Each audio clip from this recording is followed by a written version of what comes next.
role is basically creating and controlling the quality of content and helping my team to make sure that content meets the needs of students. And that would be impossible without the two people I have here. So first, I want to introduce a member of my team, Paula. If you'd tell us a little bit about yourself. Sure, I'm Paula McDougald. I am the course design specialist. I work with Candice very closely on our design development team, along with a handful of others. Our team has grown a lot recently, so some of you who have become accustomed to seeing Candice and I together will now start to see some new faces. I work primarily with our course designers and developers to do enhancements to existing courses, to design and develop new courses, and just to oversee a lot of projects that we have going on as far as new and enhanced courses are concerned. I also do some media design and development for our organization as well. Thanks, Paula. And last but not least is head of another department we have that we're pretty much like hand in glove. We really need the knowledge and influence of this department. So I'm going to pass it on to Kirsten Wilson. Hey everybody, as I was kind of glancing through, I see some familiar faces, and so I'm sad that we can't see each other face to face, but I'm thankful that you're here, and I hope that we can learn from one another through this process today. Role-playing, Candice and Paula have really put together a great presentation. And you'll figure this out as we present today, but as the courses are designed and developed, we know that until it's in the hands of students, a lot of times we can anticipate their perception and their viewpoint, but until it's into the hands of the students, we can't predict everything. And my role really plays into how do my teachers implement the courses? How do they provide instruction? How do they work with the students? And then glean that feedback both from the students as the teachers, as the students interact with the learning, so that we can continue that process of quality design with our courses through the implementation and evaluation piece of the course as it's being basically put to the test as one of the ways that we do that. And part of my job also is working towards us getting more student voice into our course design in different ways. And then how do we honor that voice and choice as students are interacting with the learning, and hopefully moving them towards more where they're more self-aware of how they learn and are expert learners about themselves, even if the content itself is new to them. And so that's kind of, I help teachers guide students through that process through professional learning and also through coaching and support in those processes. Thank you so much, Kirsten. Okay, now normally in a session like this, it would be your turn to tell us about you. But for the next 45 minutes, you're not going to be you. You are going to be a 13-year-old character. That's right. I want you to prepare to role play someone at or around 13 years old. This character can be based on someone you know, or it can be a fictional compilation of 13-year-olds you've met or heard of. To help you do this, we have a simple character sheet. If you've ever played any kind of RPGs, you might be used to something like this. But in just a moment, I'm going to put a link to this role play sheet in the chat, and you will choose a slide and you will start creating your character. So all of the blue areas on the sheet are areas you'll need to fill out. You'll have about 5 minutes to do it. So don't think too hard about it. Just kind of whatever comes off the top of your head. My character's name here is Veronica, based on a childhood friend of mine. You'll need to put background about your character. Describe your character's cultural, economic, familial, environmental background in a short summary. Mention any of your character's special needs if applicable. So Veronica is from a large lower middle class family. She lives with her mom, dad, and grandmother and 6 siblings. She shares a bedroom with her 2 sisters, and while she never goes to bed hungry or homeless, money is often tight when it comes to elements beyond basic needs. She enjoys socializing with friends and loves art. She recently started having struggles with migraines and sometimes loses the ability to focus. So that's a little bit about my character. Next will be the attributes of your character. Now, most people have a collection of attributes that are similar. We all have our strengths and weaknesses. What you're going to do is choose one of each to be a strength or a weakness. So my intelligent, grit, energy level, and charm are about average, but I am really good at organization. So I changed that equal sign to a plus sign, and my focus is really strong, or not very good. My focus is not very good because of those migraines and some other reasons. So I changed that to a minus. That's my weakness. Then you'll want to have your school view. How do you view school in general? This would be similar to like an ideal you might have if you've played another RPG before. And finally, we've put a picture here that if you double click it, you can drag and put different characters, shapes in there. Or if you feel super comfortable, you can delete that altogether and put your own little avatar you find somewhere to represent your character. But that is the example of how to fill out your character sheet. So I'm going to stop sharing. I will say this before I do. Whenever you start to fill it out, jump in, grab a sheet, and make sure that you're not typing on somebody else's. So if you see that it's claimed by somebody else, skip down. There are plenty of copies here. So also remember your slide number. Paula and Kirsten have also thrown examples up here if you want to see some other examples. They did a great job here. We've got gigs and we've got Jackie. So start on slide 5 when you start grabbing them, as long as no one else has.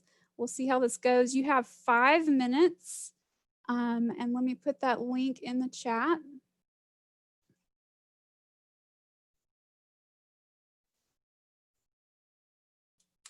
Okay, if you will, click the link, please, and take about 5 minutes to create a character.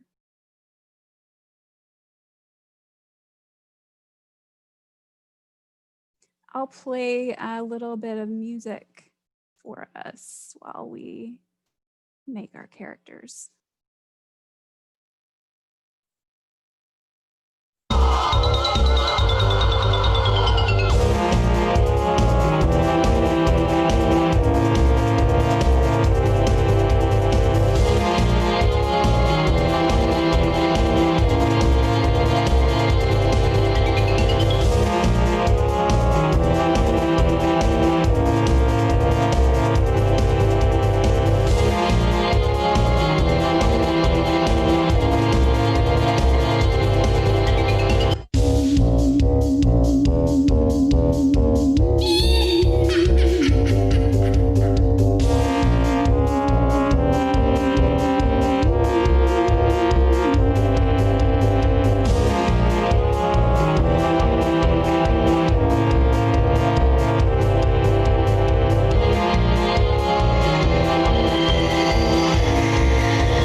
How's that? Okay, so the link I put in the chat, you will click on that link and you'll find an empty page and you'll start editing that empty page to fill in the blue spots to create a 13-year-old character that you will role play for this session. So you want to think with the mindset of that character. There are a few examples at the top of the slides. So slides 2, 3, and 4 can give you some examples of what you'll do.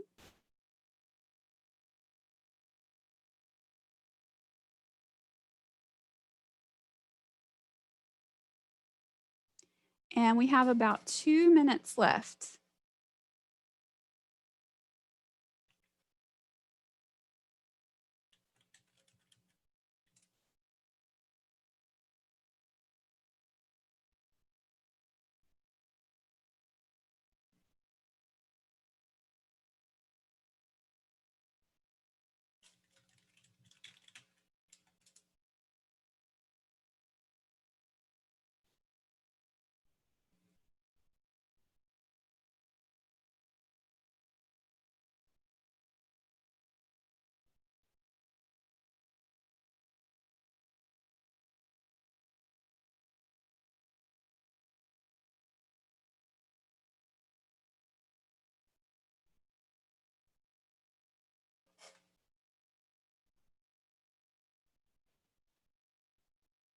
If you're having trouble editing the doc, you could just take like a piece of paper and write down some details about who your 13-year-old character would be.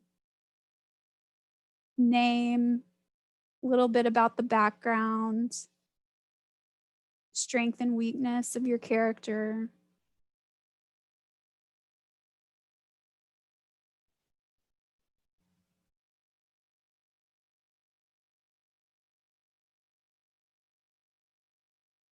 And we might be maxing out a Google slideshow number of people who can be on it. I'm actually going to make a copy of the presentation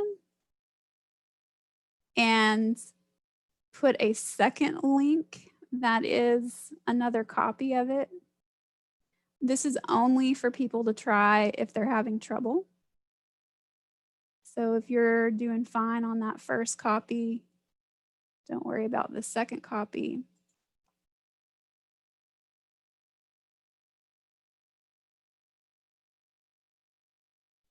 Change the settings here so that anybody can edit the second copy.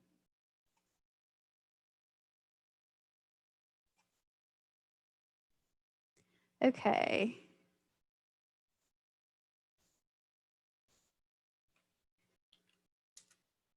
So there's a link to the second doc. If you had trouble getting into the first doc because there are too many people, maybe try that one and see if it'll let you edit. Now, those of you who were able to get in, you're probably still working on editing yours. So I'm gonna add another minute or so.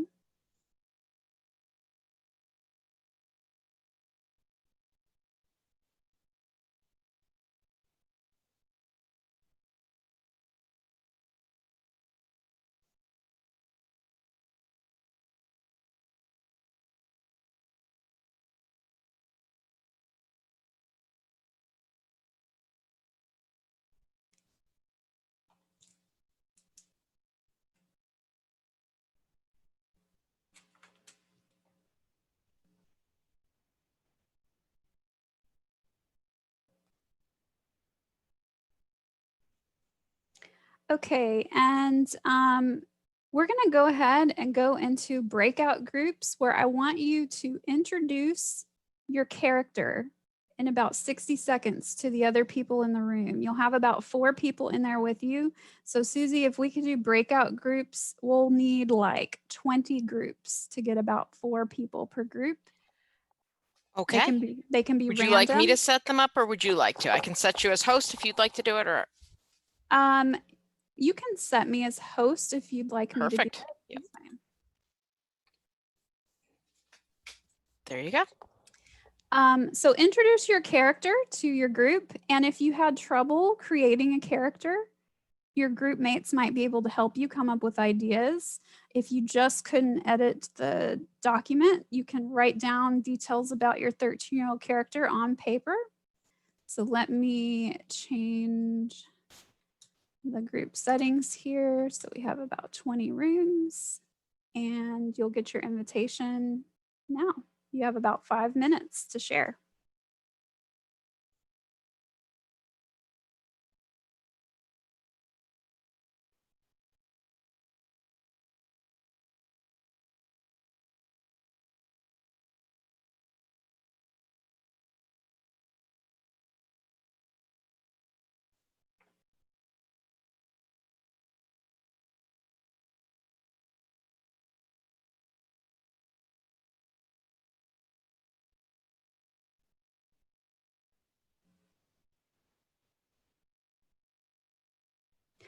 Everybody who's left in the main room here, if you're needing help or you just came in and need me to fill you in, I'd be glad to do that.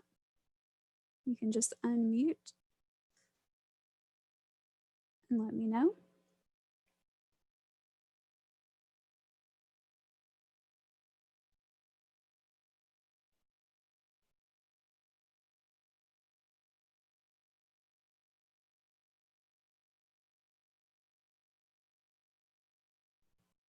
Melissa, that's fine. Thanks for letting me know.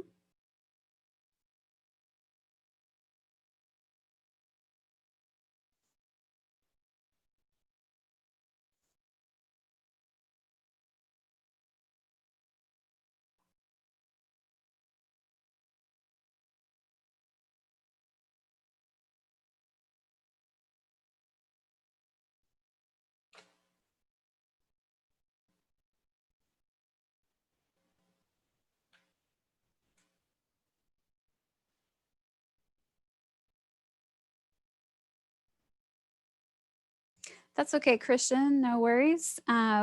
We have people out making characters for role play. So they're coming up with 13-year-old characters that they're going to role play for the remainder of the session.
Okay, welcome back, everybody. I hope you had at least a small opportunity to finish up your character, maybe introduce to your small group you were in. Now we're actually going to do some role play. If you were unable to finish your character, you had technical problems, still think of a 13-year-old character you could be. Just write it on a piece of paper, some details, what's your character's name, what's your character like, and try to get in that mindset. So now we're going to dive in to the first role play scenario. Let me share my screen again. So Candice, can I add something here? Sure. Because I know that we have possibly some higher ed people in here, but we have kiddos that take concurrent or college classes. And sometimes those kiddos academically are really, really high, but their social emotional maturity is not necessarily equal to their academic ability. And so we might have some of our higher ed people think about those kiddos that are possibly still in, early high school or, just finishing up middle school, but they're taking some college classes either in the summer or during the school year. Kind of help them with that role play as well. All right, thanks, Kirsten. So you did the breakout session, you introduced yourself, hopefully. If you didn't have time, that's okay. But we're gonna jump right into role play number 1 called a frightful orientation. And I'm gonna need a volunteer. Is there anyone willing to role play their 13-year-old character for us? You don't have to do voices and everything. You can just kind of narratively tell us about your character in this scenario. But I would like a volunteer. I'll do it. Okay, thanks, Amanda. So first, tell us about your character. Do you have a slide number that you claimed that I could show? Yeah, it's slide 66. Okay. All right. So Cassie lives in rural southeastern North Carolina and comes from a middle-class family, and their parents are divorced. And Cassie recently came out to their mom as gender non-binary and feels like they can't tell their dad because of his political and social beliefs. So a little bit of conflict and trouble with family at home in terms of being oneself. And then they often feel self-conscious at school because Cassie does not dress, quote, like a girl, and sometimes gets made fun of for that. So Cassie is a very capable student, but is sometimes distracted in class and at school in general due to treatment from some family members and peers. Okay, thank you for your character introduction. So, Cassie, you are supposed to log in to your art course for the first time. It's the beginning of the school year. Your teacher's name is Ms. Tabby. You don't know her first name. And so the first thing you're going to need to do is roll to see if you can even log in. And so I have a 20-sided die roll here. I'm so happy you have no idea. We're hoping for something higher than 10, okay? So we'll see how your day is gonna go. I'm gonna click this. Oh, barely. So you had a pretty rough argument with one of your parents as you were getting up this morning. You almost did not make it and even feel like logging in. But for whatever reason, you were curious to find out a little bit about art class. So you log in successfully and you land on this page. What is your next move? Okay, first day art class. Those cats are a little creepy. I guess my first step would be to click on the announcements page and see if there's anything I'm supposed to be doing. So you click on the announcements page and all you see are the words art is cats. Oh gosh. And you're not really understanding what Mrs. Tabby wanted you to do. See if it's an 11. I don't know. I might just give up. Yeah, I'm thinking the same thing because, you know, looking at your character and your details, you had grit as kind of a negative there. So you're like, I don't. And already like having a low energy level and a low focus level and not really knowing where to go or what to do and having that rough morning with the parent, I'd probably just be like, you know what, I can't do this. So the computer closes and you go off to do something more valuable with your time. Can I fight an orc? That would be great. Yeah, Cassie likes dogs. That's great.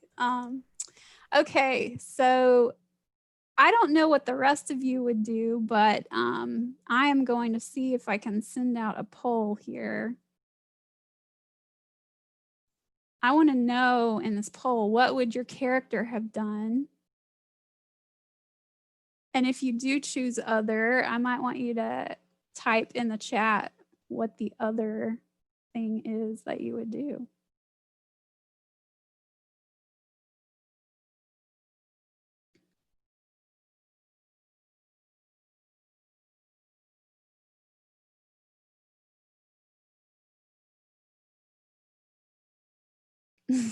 Start drawing cats on paper. Hey, that's still art. And in some ways, this is kind of like some sort of art installation in itself, this homepage. All right, I'm going to end the polling. It looks like the winner is frantic scrolling looking for assignments. And, you know, that's definitely not how we want students to start, in complete panic. I'll share those results so you guys can see them. Character would have clicked around, maybe emailed the perspective. Anybody would have scrolled down? That's a big one, right? A lot of students just don't scroll, but you know, had you scrolled down, you might have seen some other helpful information. But as we all know, this is like, you know, the worst of the worst examples of design here. Okay. So we're gonna do one more scenario. I'm gonna stop this. Can I have another volunteer to do the next scenario for us?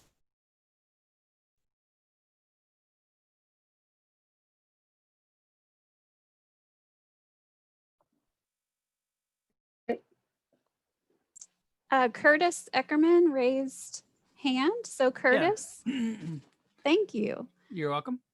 All right, so we're gonna go to the next thing. You decide that you're going to go to your environmental science class with Mrs. Ava Lucian. Mrs. Lucian is teaching this course, and she has a little bit better homepage. She's got that start here button, so you didn't have a lot of trouble getting in this time. But she has posted an announcement to students. She's having a little bit of difficulty. But I forgot to have you roll to get in. So let's see if you can even log into Miss Lucian's course today. Oh, so Curtis, what is your character like? Tell us a little bit about your character. Tad is the oldest of 6 siblings. He has a single mother who works a lot, so he has to kind of fill in for some of the duties at home, watching siblings, occasionally cooking. He's smart. He likes school, but he's tired a lot, and he tends to use school as his social outlet. Good deal. Do you have a slide number in mind? Sorry, slide 50. Okay. Yeah, not your fault. I forgot to ask. All right. Nice. Like the avatar there. Yeah, so because you have kind of an average grit and you have all these other like kind of obligations with your family, this morning you sat down to start working, and you had a bowl of your Captain Crunch cereal and dropped it all over your computer. So you're not going to be logging in today, unfortunately. So the solution's wondering where the students are. Can we have another taker who wants to try to log in?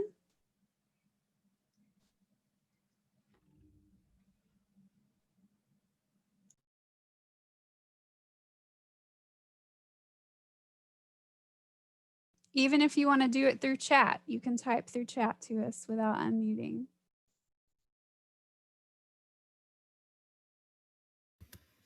I'm not afraid. Okay, thank you. And who are you? This is David. Okay, and what's your slide number? 67. Okay.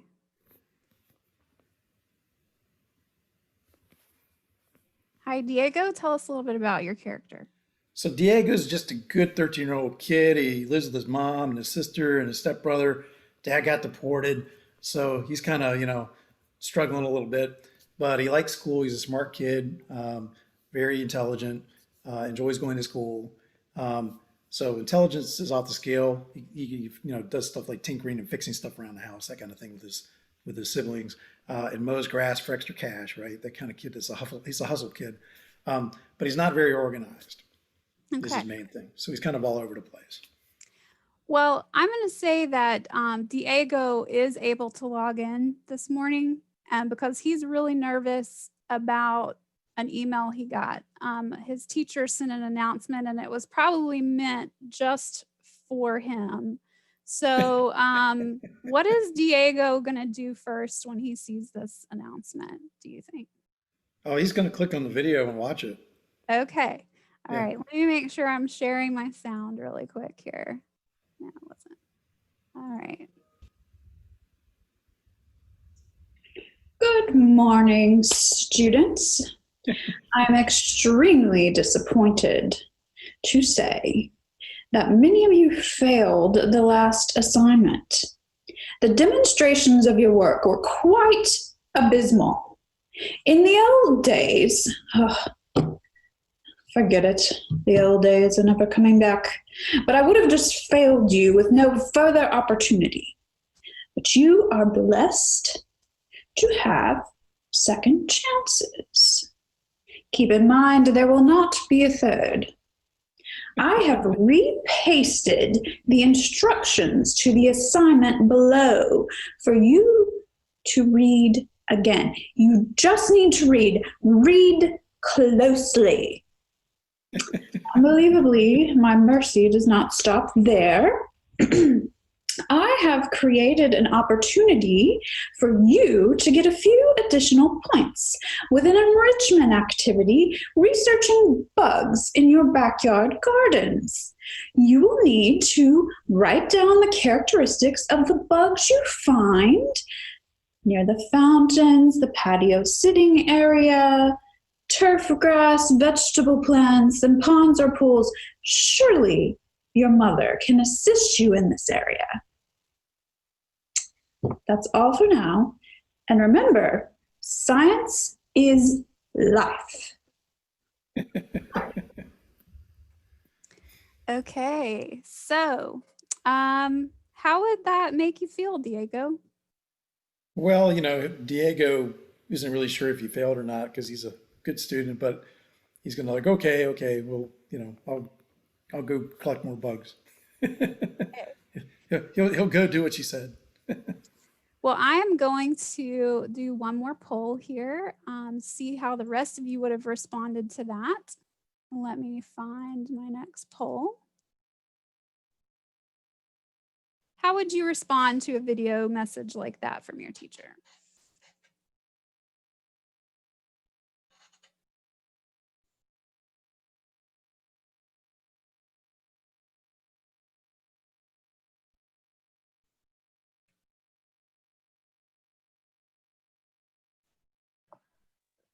Is that you in the video?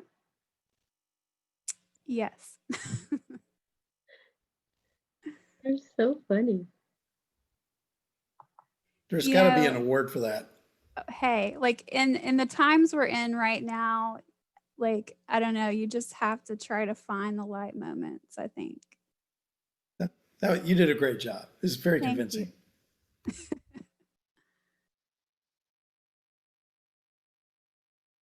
Okay, I'm going to end the polling really quick here and let you guys see. So, I mean, a lot of people would have been completely discouraged by that. This teacher, while I think maybe well-intentioned, is really missing the point of her students. And who knows, like, how many students actually have a backyard, So these are extreme examples of design elements that really detract students. It's hard enough for them to log in the stars have to align right sometimes for students to be able to log in. I think of an article that came out not too long ago of some girls that were logging in the parking lot of a fast food restaurant to try to get into their coursework.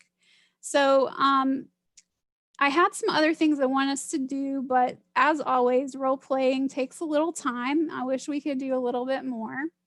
I want you to keep thinking about how your 13-year-old students would react to things like this. And when you're designing, when you're building, think about these students. Take a second and step back. I'm going to hop to some points before we close, ways that you can keep this student mindset in your design. So there are some concepts that keep us from really getting in the student mindset. There's the curse of knowledge, which is defined right there. It's basically thinking that everyone else knows what you know and not realizing they don't have the background that you have. Cognitive load, how much is on a page at a given time. The cultural bias that is there, whether that's, economic or whether it has some other bias. But I put voice and choice there. Kirsten brought up that point earlier, and she's going to go into a little more detail here in a second.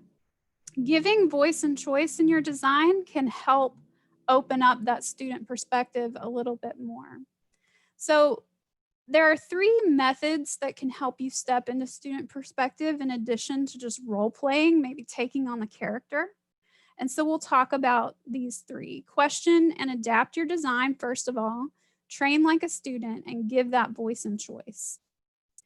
When you're designing, think about creating a checklist to challenge and avoid common assumptions you make about your students. And this is going to require you to do a little research on the front end to find out what are my assumptions and where am I missing the boat. Beta test your courses. Try to bring in a small group of students to look at them before you even release it to everybody. We actually did this with those cybersecurity courses I mentioned earlier, and it helped us before we went into this fall to be able to catch some things. Use surveys to learn about students and their perceptions. We do student perception surveys yearly, maybe more frequently than that. We actually do them per semester, I believe, and we look at that data, and that informs a lot of what Kirsten does. If you want to say anything about that, Kirsten. Well, we had been doing it just yearly, and then not this year, but the year previous, we realized when we were only doing it at the end of the year, there were things that maybe we could stop and correct mid-year based on the student data that we got. And we also thought about where are students mentally at semester versus end of the year, and we might be able to get better feedback mid-year after semester 1 than we do at the end of the year, because some kids are just ready and done and they just want to click through the survey. So we decided that we would take 2 points of surveys, and then we've also encouraged our teachers throughout their courses to take incremental surveys for feedback as they're working through their courses, and then provide us that feedback as well.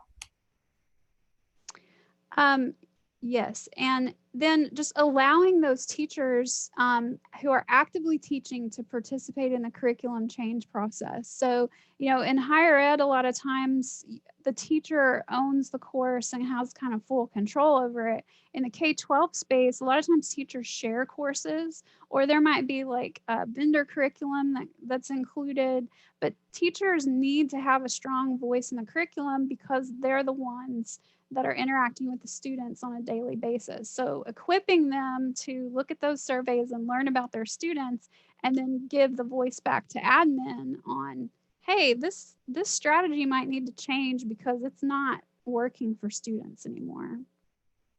And Paula's going to talk a little bit about how our teachers train like a student. So we all know that we go into courses as instructors a lot of times with some content bias. We think that that our content is good to go, and that we as the teacher we're good to go. But it's helpful for us to not only put ourselves into the mindset of a student, but actually practice what our students are going to practice. And so Virtual Arkansas has kind of embodied this training like a student by having our teachers work in the course design and development process. Before doing that, they actually have to go through a training course to help them get a sense for what we expect for quality design from a student's perspective. Our teachers also go through much of their professional development from initially signing on as a new teacher with Virtual Arkansas through our professional development that's offered throughout the year, our summer back to school professional development. Much of that now is offered in an online format that mirrors not only a quality design model, but the opportunity for teachers to work through a course from a student perspective. So they have that immersion experience and see the positives and sometimes some of the same frustrations that their students experience. We also encourage our teachers to stay at least 2 weeks ahead of their fastest moving student. So that's sometimes a little challenge to keep that far ahead of some really fast moving kiddos. But we encourage them to stay at least 2 weeks ahead of their fastest moving student to skim through the content from a student perspective and note any issues that they may find. This helps them to be able to contribute to our curriculum change process. But again, it also helps them to just be immersed in that experience that their students will have. Thanks so much, Paula. And finally, give that student voice and choice. This is a great way to open it up where students take the lead in their learning a little bit more. So I'm going to pass it on to Kirsten to talk about that.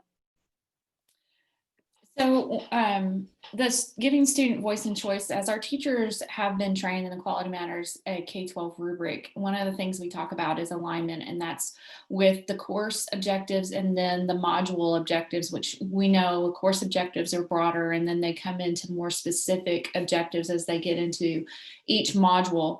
And one of the things we've asked for our teachers to do is look at alignment throughout the course and provide us feedback, and also look at ways that we can provide flexible versus inflexible objectives. Sometimes with our state standards that were provided, we don't have the option of being flexible. So then we look at how we can, through action and expression, provide flexibility there. But an example of a flexible versus inflexible objective is the student will create instead of the student will write.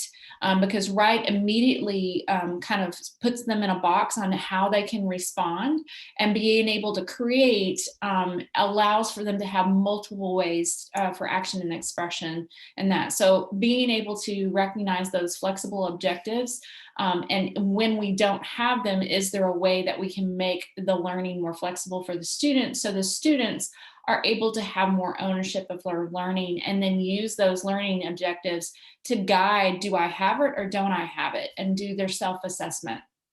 And then consider executive functioning skills with your students. And this is something that I've worked with my teachers. If you find that a student has a high acumen for the academia, but is just struggling with the basic day-to-day tasks, there may be an executive function situation. And how can we scaffold those executive function skills so students can participate at the highest levels that are representative of their ability? So that's one of the areas that I also encourage my teachers when we're talking about them. And then move from just engaging the student, where the course is something they interact with, to where they're empowering the student. And this is where our asynchronous and synchronous part of our courses kind of come together and meld together, because we want our students engaged in the work, but we want to empower them in a way that they have voice in their work. And that happens a lot of times through our synchronous Zoom, where students are directing discussions and teachers are facilitating those discussions. We're also trying to empower our students to to get into the threaded discussions, and instead of, you know, the standard reply to 2, how can we empower students to really engage and level up those discussion threads that we have in our courses? So we're looking for creative ways to provide that voice and choice with students. We also are exploring the ideas of opportunity for audience beyond just the teacher or the course to capture that ongoing learning. And so we're looking at ways for students to express through e-portfolios, blogs, or digital formats in some way where they can showcase what they're doing that goes beyond just the course. Of course, we're trying to be cognizant of student safety in these ways that we do this representation, but we're looking for ways that we can move beyond that. We also are utilizing rubrics as a resource for self-assessment instead of a checklist, where they're tied back to those flexible objectives. So students can go through and say, yes, I'm meeting the criteria, and this is why I know I'm meeting the criteria, because they can voice themselves, this is how I'm meeting this, and use the rubric to guide them rather than it's used on the back end once the assignments are submitted. So students are taking that ownership and they're being empowered through their work. And then providing choice while supporting with models and flexibility of responses. One of the things that we have found in our, because we primarily teach students in high school, is that when we give students choice and they've not had a lot of choice up to that point, it really is almost scary for them because it's a risk that they've never had to take, and they're having to depend on themselves and some of that self-efficacy, which they may not have. And so I've encouraged my teachers, when they do step out with choice so that it doesn't fall flat, that they provide examples or models for students so they know how they can step out and do things that are a little bit more of a risk. And then and through that, just be able to then become more empowered. And then by default, they start to learn more about themselves as learners. A lot of times my teachers who have stepped out and provided more choice with these models, they've really been surprised, because the students have thought beyond what we expected they would do once they felt the safety, which we know is really important. That's a relationship piece that you build into the course. But once they feel that safety, they've been able to step beyond what we expect. And then the other thing I encourage my teachers to do also is be open to the extension of ideas and learning when the students do step out. If you have a student that steps out beyond what you expected, or maybe the rubric doesn't exactly fit what the student did, lean in with the student and let's figure it out together, rather than zapping them because they didn't exactly fit what you expected with your rubric. So those are some ways that we have promoted that voice and choice within our courses, and as we continue to guide our teachers through this process. Thank you so much, Kirsten, for sharing those valuable tips. So we could have role played for a long time and gotten really deep into our characters, and I wish we could have. But I thank you so much for everybody who participated and jumped in, and for those of you who actually put your characters out there. And I hope you can remember to get in character. Think about your students when you're designing. Get out of your own head. Thanks, guys. Thank you. This was great. Thank you so much. Thanks, Susie.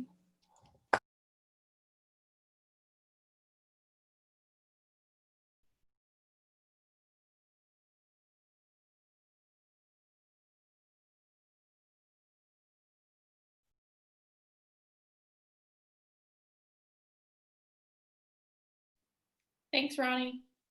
Hand clapping. I love those emojis in Zoom.